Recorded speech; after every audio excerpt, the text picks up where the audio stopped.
Awal tahun ini, tepatnya di ajang CES 2017, Asus ngenalin smartphone pertama mereka yang dibekali dua kamera di belakang.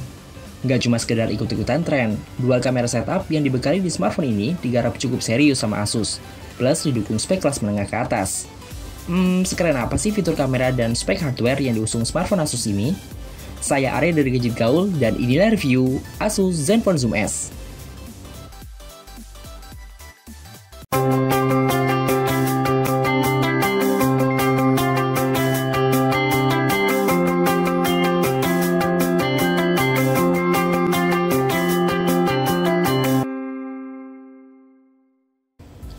Saya ngira Zenfone Zoom S ini adalah penerus lini Zenfone Zoom yang dirilis Asus tahun 2015 lalu.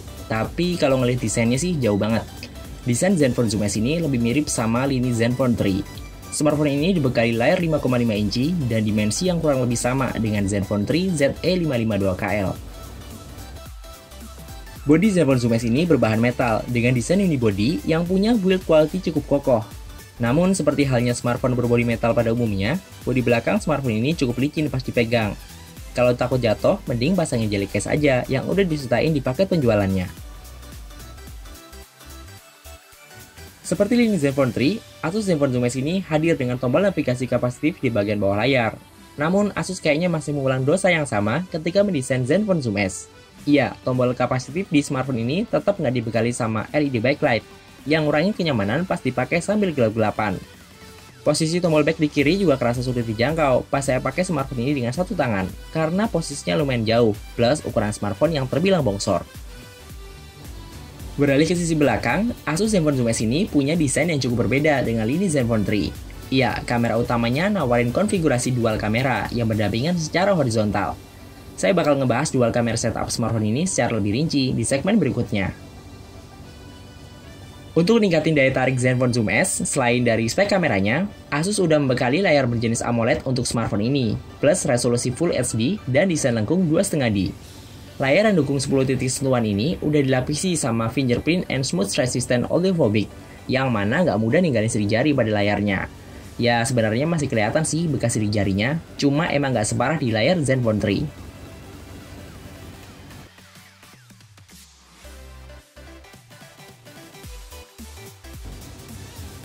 Tampilan layar Zenfone Zoom S ini lebih pekat dari lini Zenfone 3 yang cuma pakai panel IPS, tapi nampak flicker kalau di shoot kamera begini.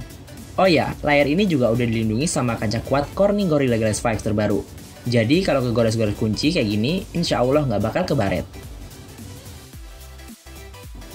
Lalu gimana dengan spek hardware-nya? Asus Zenfone Zoom S diotaki chipset kelas menengah terpopuler saat ini, apalagi kalau bukan Snapdragon 625. Konfigurasinya sama kayak yang ada di Zenfone 3, dengan clock speed 2 GHz dan ke-8 core-nya berbasis Cortex A53. Yang saya suka dari Snapdragon 625 itu teknologi FinFET 14 nanometernya, yang bikin smartphone yang pakai chipset ini irit konsumsi daya. Irit di sini bukan berarti nggak bisa diajak ngebut ya. Zenfone Zoom S tetap nawarin performa yang terbilang oke untuk banyak hal, mulai dari multimedia, kinerja multitasking, sampai main game. Game-game yang jualan grafis kayak PES 2017 dan Dynasty Warrior masih bisa dieksekusi dengan smooth. Kalau diuji di aplikasi benchmark, skor yang didapat Zenfone Zoom S ini bisa bersaing lah dengan smartphone kelas atas untuk performa multitaskingnya. Nah, kalau untuk performa grafis, si GPU Adreno 506 yang kedepannya bakal support Vulkan, skornya emang gak tinggi-tinggi banget, tapi udah nunjukin tingkat performa yang madai untuk sebuah smartphone dengan resolusi layar Full HD. Di kondisi performa maksimalnya, suhu bodi Zenfone Zoom S ini cuma hangat-hangat aja, dan saya nggak ngerasain panas yang ganggu pemakaian. Overall, performa yang ditawarin Zenfone Zoom S ini udah cukup memuaskan untuk sebuah smartphone kelas menengah. Urusan software, Zenfone Zoom S ini berjalan dengan sistem operasi Android Marshmallow 6.0 dengan Zen UI 3.0. Sayangnya hingga video ini dibuat, belum ada update Android Nougat untuk smartphone ini. Jadi belum bisa pakai mode split screen ya untuk menunjang kemampuan multitaskingnya dengan RAM 4GB. Kita tunggu aja update-nya yang mungkin lagi digodok Asus saat ini.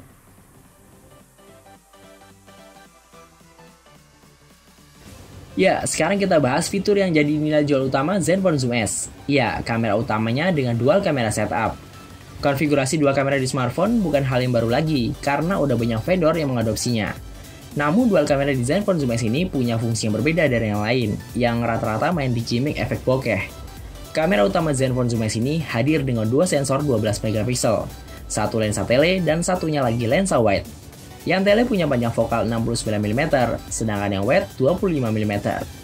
Kalau dilihat spek di atas kertas, buka lensa kamera utamanya adalah f1.7. Ya, itu bukan lensa untuk kamera wide-nya.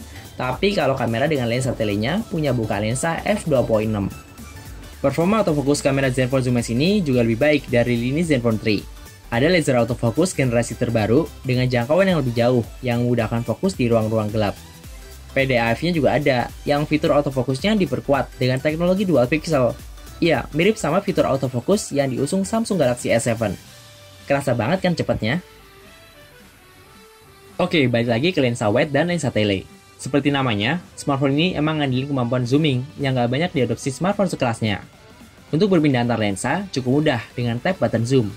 Di mode tele, kamera akan melakukan zoom secara optik hingga 2,3 kali, sehingga objeknya jadi kelihatan lebih dekat. By the way, optical zoom ini beda loh sama digital zoom. Detail objeknya tentu nggak sepecah digital zoom, yang seperti nge-crop foto dengan mode normal. Selain optical zoom, Zenfone Zoom S ini juga bisa digital zoom sampai 12 kali. Jadi, kapan harus pakai lensa wide dan kapan harus pakai lensa tele? Kalau untuk foto yang nyeritain objek lagi ada di suatu lokasi, dengan background yang luas, pakailah lensa wide. Tapi kalau fokus pada objek aja, misalnya foto portret wajah, pakai lensa tele yang hasilnya lebih natural, karena lensa ini nggak punya distorsi separah lensa wide.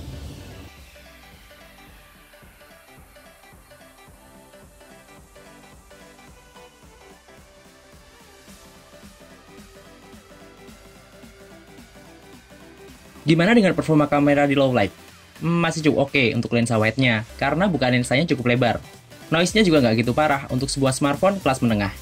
Tentu nggak bisa disamain dengan kamera DSLR atau mirrorless, tapi udah cukup baik dengan harga segini. Ngomong-ngomong soal mode manual, ISO kamera smartphone ini punya setting yang tertinggi di 12.800. Zenfone 3 aja mentok di 3.200. Yang nggak kalah menarik di mode manual ini, kamu bisa nyimpen foto dalam format RAW, alias format foto mentah, di mana jadi lebih bebas untuk diedit nantinya. By the way, foto RAW ini bisa dilihat di folder DCIM dengan format DNG. Oh iya, saya belum nyebutin kamera utama Zenfone Zoom S ini pakai sensor apa. Jadi kamera ini pakai sensor Sony IMX362, sama kayak yang dipakai di Moto G5 Plus, Xiaomi Mi 6 Plus, dan smartphone yang punya skor tertinggi di DxOMark Mobile saat ini, yaitu HTC U11. Punya sensor yang sama bukan berarti ngasilin kualitas yang sama-sama cakep. Masih ada beberapa faktor lain, seperti jenis prosesor yang dipakai, terutama kemampuan image signal processing-nya. Menurut saya, sensor IMX362 ini kurang ngeluarin performa maksimalnya kalau diotaki chipset Snapdragon 625. Karena apa? Karena chipset ini belum dukung Qualcomm Spectra ISP yang baru ada di chipset flagship. Untuk selfie, kamera depan Zenfone Zoom S ini punya sensor 13 megapiksel dengan buka lensa f2.0. Kamera depan ini emang gak gitu spesial, gak ada flash juga. Asus lebih milih untuk pakai screen flash untuk pencahayaan dengan kamera depan. Cukup efektif sebenarnya untuk ngasilin pencahayaan yang rata dan natural. Mode perekaman videonya gak beda jauh sama Zenfone 3. Bisa ngerekam video Full HD sampai 60 fps, dan juga bisa ngerekam video 4K di 30 fps. Bisa juga ngerekam video slow motion 120 fps, namun resolusinya cuma mentok di 720p. Hasilnya udah cukup oke, meski masih terlihat over sharpening di sana-sini kalau lagi ngerekam video di kondisi yang cerah. Berkat optical image stabilization yang dibekali di smartphone ini, getaran-getaran pas ngambil video atau foto masih bisa diminimalisir dengan baik. Meskipun punya bodi yang cukup tipis, yaitu 7,9 mm, smartphone ini patut diapresiasi karena bisa dibekali baterai dengan kapasitas yang tergolong jumbo, yaitu 5000 mAh. Iya, kapasitas gini seharusnya lebih dari cukup untuk bikin smartphone ini bisa dipakai dalam jangka waktu yang lama dalam sekali isi ulang baterai. Iritnya baterai ini nggak lepas dari penggunaan Snapdragon 625 dan layar AMOLED. Seberapa irit sih? Dalam sekali charging, saya bisa pakai smartphone Asus Zenfone Zoom S ini hampir 2 harian loh, dengan aktivitas online jalan terus, termasuk main sosial media, browsing, streaming, main game 3 kali dengan rata-rata durasi main game sekitar setengah jam, dan juga foto-foto, karena harus nguji performa kameranya buat bikin video review ini. Untuk screen on time smartphone ini bisa tembus 10 jam. Tentu bukan waktu yang sebentar untuk screen on time sebuah smartphone. Baterai segede ini ngecasnya berapa jam sih? Cukup cepet kok, sekitar 2,5 jam aja, dari baterai kondisi 8% sampai penuh. Zenfone Zoom S juga bisa dipakai sebagai powerbank. Maka dari itu, di paket penjualannya juga disediain USB on the go yang berbasis USB Type-C. Jadi kesimpulannya, Asus Zenfone Zoom S adalah smartphone yang layak untuk harga yang dibanderolnya. Karena performa kamera dan baterai yang sama-sama memuaskan, smartphone ini cocok banget buat kamu yang pekerjaannya nggak jauh-jauh dari bikin liputan, atau travel blogger yang nggak selalu dekat sama colokan, atau konten kreator di YouTube, termasuk review gadget kayak saya ini. Dan kamera Zenfone Zoom S bisa jadi pengganti kamera profesional pas lagi nggak bisa dipakai. Kombinasi antara baterai dan kamera yang memuaskan ini susah banget ditemuin di pasar smartphone saat ini. Nah, dengan harga segini, saya nggak nyesel Asus masih belum bisa move on sama Snapdragon 625 yang kembali ditanaman di lini Zenfone terbarunya. Karena bikin irit, tapi nggak ngorbanin performanya. Mungkin yang masih bikin saya galau untuk nimbang-nimbang bakal pakai HP ini sebagai daily driver atau enggak, yaitu slot SIM-nya yang masih pakai desain hybrid. Oh iya, maksain baterai 5000 mAh dengan desain setipis ini juga bikin Zenfone Zoom S kehilangan fitur yang sebelumnya ada di Zenfone 3, yaitu Wi-Fi AC. Kalau Wi-Fi biasa itu cuma bisa bekerja di 2,4 GHz, Wi-Fi AC ini bisa sampai frekuensi 5 GHz. Ya, karena 5 GHz ini belum ramai dipakai, tentu konektivitasnya lebih baik dan lebih stabil dibandingkan 2,4 GHz. Nah, untuk HP 5 jutaan, tentu absennya fitur ini bisa jadi catatan tersendiri buat Asus. Untuk spek lengkap dan link pembelian Zenfone Zoom S, kamu bisa cek linknya di kolom deskripsi di bawah video ini ya. Saya Arya dari Gadget Gaul undur diri, sampai ketemu di video selanjutnya.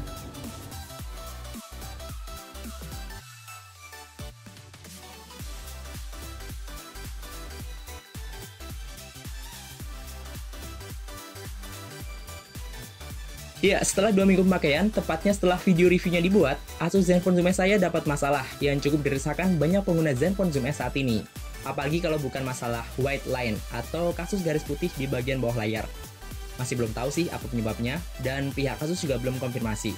Tapi pesan saya, kalau Zenfone Zoom S kamu ngalamin masalah ini, segeralah bawa ke servis center Asus ya, untuk ditukarkan dengan unit yang baru.